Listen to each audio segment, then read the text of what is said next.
আসলে সামনের দিকে আসলাম, আসার পরে এখান থেকে যে আছে দেখি এই সাইডটার দিকে জাদুঘরের ভিতরে ঢুকবো। জাদুঘরটা আসলে খুব ভালো। আপনারা দেখেন, আপনার এই সাইডটা দেখেন, মানুষের দেখেন উপচে পড়াবেন। এটা হলো একদম গেটের সামনের দিকে।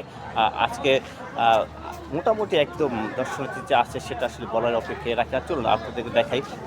আপনার যদি ভিডিওটা ভালো লাগে অবশ্যই আপনারা একটু শেয়ার দিয়ে দেবেন, পাশাপাশি অনেকে দেখার সুযোগ করে দেবেন। কি সুন্দর ওয়েদারে আজকে অনেক ওয়েদারটা খুবই ভালো থাকার কারণে আপনার দর্শনার্থীও খুব বেশি উপচে পড়া দেখুন, মানুষের দলে দলে আসতেছে। ভাই আপনার খুবই সুন্দর, আপনারা দেখেন। আর এই যে জাদুঘরটার কাছাকাছি দেখে আপনাদের সামনে দিকে নিয়ে যাব। আর এই সেটা দেখেন, এই যেটা মেন গেট, এই ফটক, এখান থেকে ভিতরে ঢুকবো। ভিতরে ঢোকার পর দেখে এটা চাইলে আপনারা গাড়ি পার্কিংও করতে পারেন, ব্যবস্থা করেন। দর্শনার্থী যে উপচে পড়া আছে, এই যে ছাব্বির আহমেদ এখানে দাঁড়িয়ে আছে। ছাব্বিরকে নিয়ে আসলাম আমরা। অবশ্যই চলুন আরও দেখাই আপনাদেরকে কী কী আছে ভিডিওর ভিতর। সামনে দিকে আসে, সামনে থেকে একটু থেকে দেখতে বড় মানুষের একটা ভিড় আছে। তারপরে সামনে খুব ভালো লাগতেছিল। ভিতরটা জাদুঘরের ভিতরে দেখেন আপনার মানুষের যে খুবই সুন্দর। ঠান্ডা বাতাস এখানে আসে। এর চাইতে ভালো কিছু দেখে খুব ভালো লাগছে। ভিতরটা দেখাতে চলো দেখে করছি দেখুন, এখানে আপনার অনেক কিছু পাশাপাশি জায়গাটা ভালো কিছু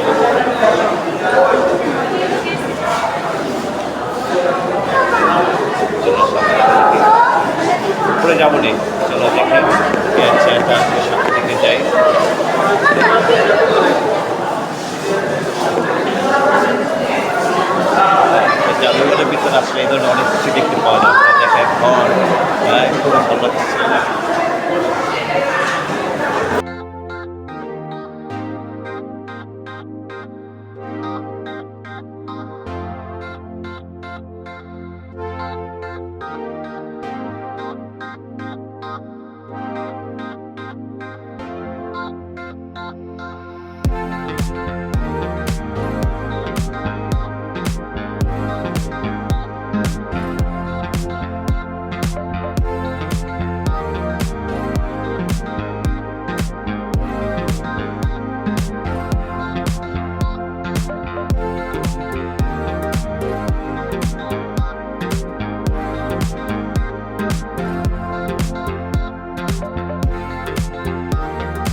এই সামনে সামনে দিকে যাই, এই সেটটা দেখেছি এখান থেকে আপনার এটাতে সামনে গেলে একটা কারিগরি অত সুন্দর যে আপনারা চাইলে অবশ্যই এই সোনারগাঁয়ে আসতে পারেন। সোনারগাঁয়ে জাদুঘরে আসলে লোকশিল্পের পাশাপাশি যে আপনার হস্তশিল্পগুলো আছে সেগুলো আপনারা দেখতে পারবেন, আশেপাশে আমাদের দেখার সুযোগ করে দিতে পারবেন। এখানে আপনাদের করে বাচ্চাদেরকে নিয়ে আসলে শিল্পীগুলো আপনাদের কাছে আমরা অনেক শিখতে পারবো। খেলনা খোলা পাশাপাশি আপনার অনেক সে তবলা আছে সেগুলো আপনারা যে কোনো সময় দেখতে পারেন। আপনাদের দেখে আপনাদের কাছে দেখে সামনের দিকে হস্তশিল্পের যে কারুকাজগুলো আছে সেগুলো এখানে আপনার তুলে ধরছে, পাশাপাশি আপনাদেরকে দেখে দিচ্ছে। আবার এই ছেটে দেখে, এই ছেটে আসলে এখানে আরও দেখতে পাবেন। দেখেন আপনাদের দেখে এই যে এখানে যে সবগুলো আছে সেগুলো ভালো লাগতেছিল, পাশাপাশি আপনাদের দেখে সামনে দিকে যাচ্ছে। এই ক্ষেত্রেও খুব ভালো আপনার সব মিলে একদম পরিপাটি সুন্দর। আপনারা ছেলে বয়সে অবশ্যই ভালো লাগবে আপনাদের। চলো আমি সামনে থেকে নিয়ে যাই। এখানে আপনার সব ধরনের আছে, এখানে হস্তশিল্পগুলো আছে।